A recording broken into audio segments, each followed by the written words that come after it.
see the benefit of a podcast. I mean? Like, I come up with a series. Like, well, I really reflect. It takes me a while because I really want something that will resonate with a lot of people. Because nowadays, people don't have to go to a doctor, don't have to go to a psychologist. Sometimes all they need to do is turn on Spotify or YouTube, find a podcast that will have meaning in them. I am so intentional with the guests that I feature. I had to read your bio, you know what I mean? And sometimes I have some kind of like intuition. I feel the person as I read the bio. Like, I know that this person has a story and a lesson to share with my audience. I don't just, hey, okay, she looks good, or like no, I have to really reflect on every guest that I feature, because you're not just here as a guest. Like, we're gonna collaborate after. You know what I mean? That's Exactly. you and I helping each other. And I feel that with all the stories that all the struggles that you went through, a lot of people will resonate with it. And who's better specialist to give them advice but you and I, people that actually went through life Yeah. hands on. Right? You don't need a degree. You don't need a master's. You don't need a Right. doctorate. Everything can come from your mind, your heart, and your experiences. People are so lost at this time. Now, there are people, we all go through life challenges, and sometimes just part of your self-care is listen to podcast. Because there's so many lessons that you will learn from others. I don't know what to say. Like, I don't know what to say. Like, I feel like if you can have this much hope despite everything that happened to you, like, then everybody has a chance in life. Everybody has a chance in life. Like,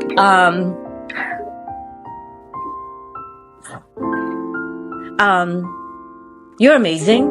I just want you to know that. And I feel your power. I feel your heartache. But now I love how you're turning your pain, your struggle, and heartache into your power. First of all, I've never met anyone who struggled as much as you did. Like, I've had this podcast.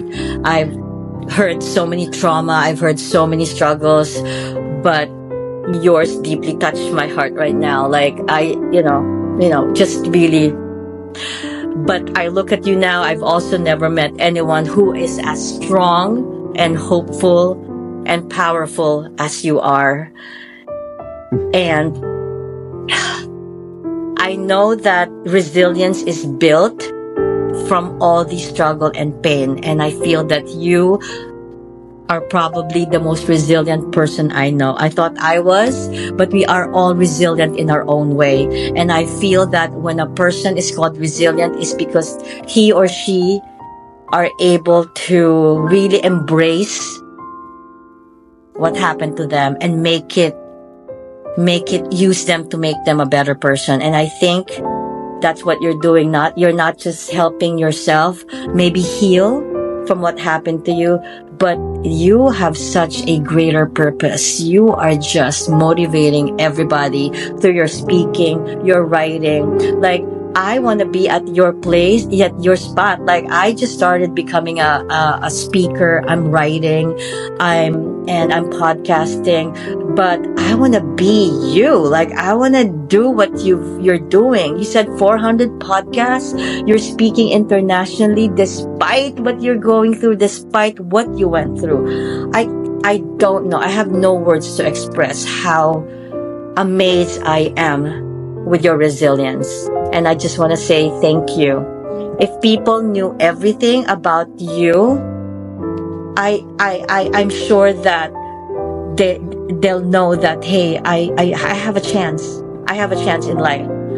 I know my students at that age, they're difficult, they're moody, they're unpredictable.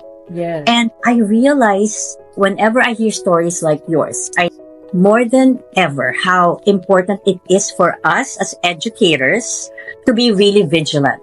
to be empathetic and care beyond the curriculum. Because some teachers, they come to school already like stressed, or like because of there's so many demands, or sometimes you get the kids are too much sometimes, like we're also human. But I hope the teacher need to like really understand that one of them might be a connector. One of them might be silently carrying a world of pain.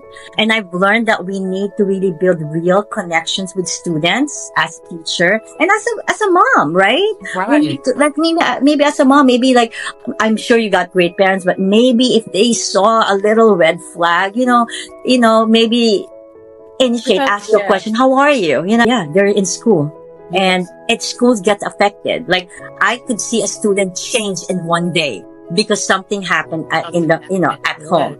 So like just you teaching administrators or teachers to look for those red flags and really connect with your students and say, are you okay? Are you okay? And maybe from there, they can start talking. We are mandated by law to look for signs of abuse, signs of neglect, signs of maltreatment. We are mandated reporters. So, it's important for students to know that you are going to be protected.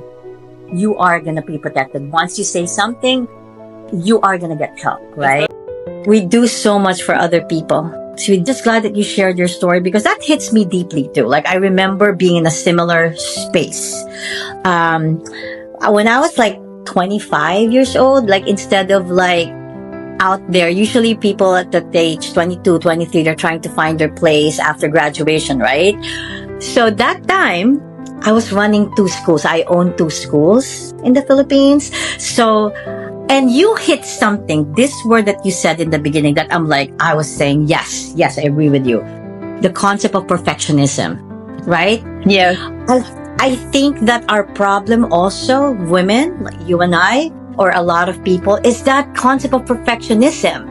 Like at that time, I was the youngest school owner in the Philippines. I was featured on primetime news for technology in my school. And I felt like I could do anything, doing multiple roles. Like I set up the school, I managed the school, I was the director. Sometimes when one of my teachers will be absent, I step in. When my bus driver, like it was really a van, when my bus driver was absent, I would step in. Like, you and I want to do everything because we have this notion of perfectionism. And guess what? Who sets the perfectionism? You and I. Nobody expects us to do anything. Nobody expects us to like put limit on ourselves. I just feel like it's a form of limiting belief when you put perfectionism on yourself. Right? Because nobody really tells you have to do this. Perfectionism is just one form of limiting belief, self-limiting belief. And I'm just glad that you're here sharing your story of burnout because there's so many people, I'm sure, men, women, who might be going through the same thing, Alicia. Moving on with my life, all right. Another grief, another loss. Like it just became my strength. I found strength in every pain that I experienced. And it's not just through loss. Like I've suffered a lot of like issues or struggles in life, which is normal. And I just find myself every day, Lakeisha, being stronger, being more purposeful and intentional with what I want to do with my life. And so when my husband passed away 2023, I knew that the last chapter of my life is going to be epic. It's going to be not just about me anymore. It's about me using all these experiences in my life and make it power for me in order to embrace who I am meant to be.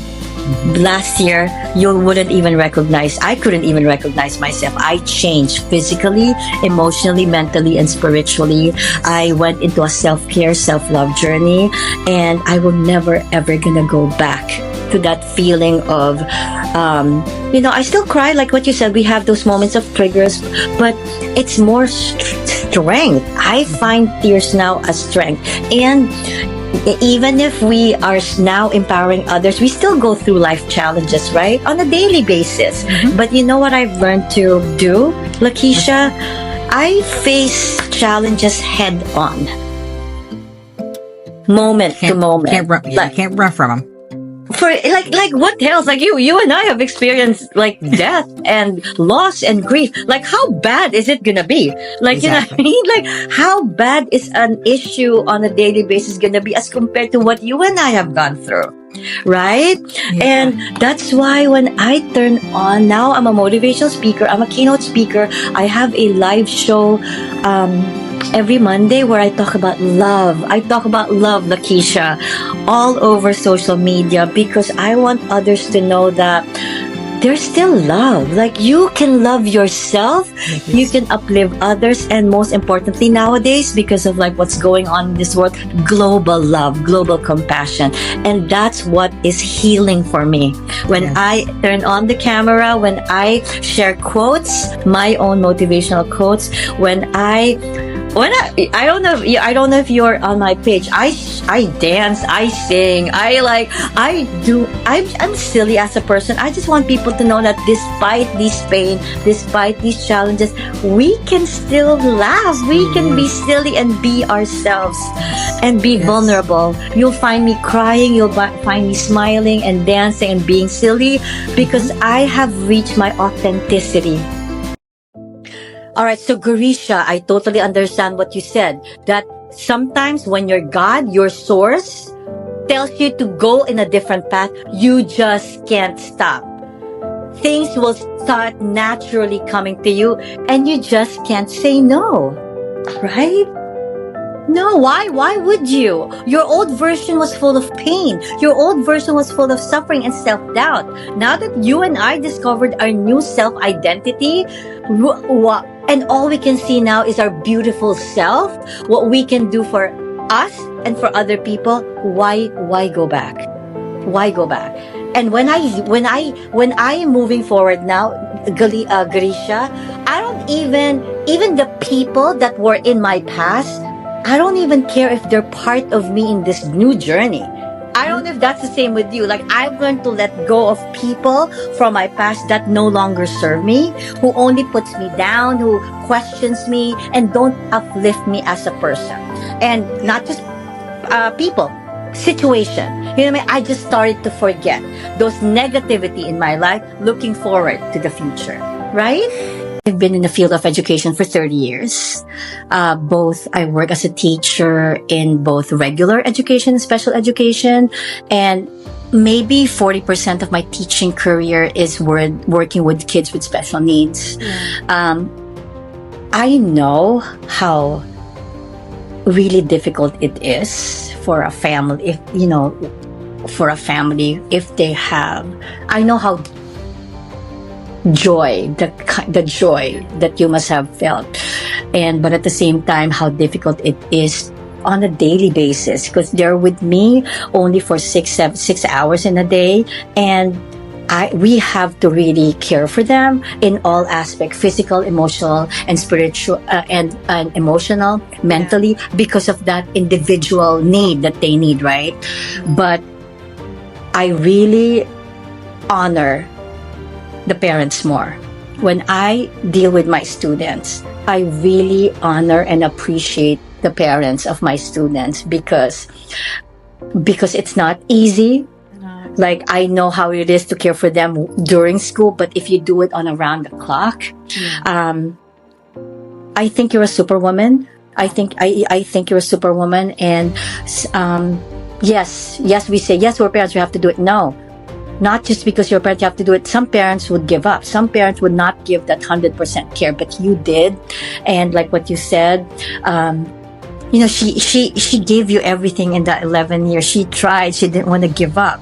And I think she got it from you. Her perseverance, her resilience was from you. And I had a guest maybe two weeks ago, and she also lost a son, and she called it a beautiful death. Yeah.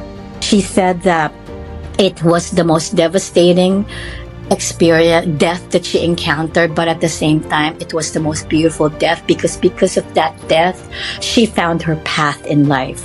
She became who she was. Like you, she changed her career. And now she's empowering women just like you. And I just wanted to say that I think Ella's was a beautiful death. I watched your journey even before you had cancer. I knew a big thing about my podcast and about my own healing is self-love, okay? And I know I could tell even prior to your cancer journey that you had your own way of self-love. You were all over the internet just spreading how to love yourself, how to love your body by not just being fit. You were so positive. And I knew you had that self-love in you. And going back to what your husband said, exactly what you are. That your journey of your own self-love prior to your cancer was your fighting mechanism to overcome whatever. And I think whatever have hit you, whatever challenge you could have gotten at that time, cancer or something else, I hope nothing ever happened. I think you would have, yes, we all get hurt, and just like you and I, we face our challenges, defeat head on, just like you. You know what I mean? Head on. Yeah, like, head you on. know it's painful. You know it's real. Pain is real. You cried. You know it made you feel bad. But at the same time, because of that self-love, exactly what your husband said, you were at the best time of going through it because you dealt with it head on. At the same time, you were able to find strength, and it actually fueled you. I look at you as if you use it to fuel you more, you. And then you did explain that you did have those moments where and you stopped dreaming, you stopped thinking about your future, and that's normal. If you just went out there telling everybody that, hey, I'm okay, it's not a big deal, that's not normal, and it's actually not being supportive of others. You still need to support others, that healing is real. But healing is possible. You know what I mean? Yeah. That's exactly how I view you. And I just want you to know that until now, I look at you as someone who still has a purpose. Like, I don't think your purpose is over. I think your purpose is just starting.